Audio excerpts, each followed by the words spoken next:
welcome back to the new video. If you are the new viewer on my channel, so don't forget to subscribe my channel and like the video. So today's video title is how to change icon style in realme phone. So let us start our video. Firstly, you have to move up. You have to see here many app icons. Scroll down and you have to click on the firstly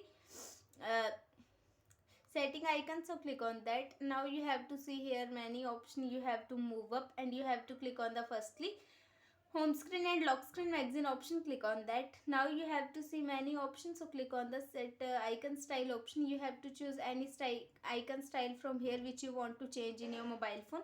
You have to choose any style.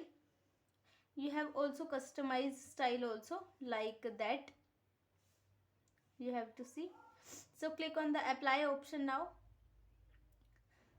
after that you have to see result in this way. Icon style is changed in your mobile phone. So I hope this video helps you. So please subscribe my channel and like the video. Thank you so much for watching our video.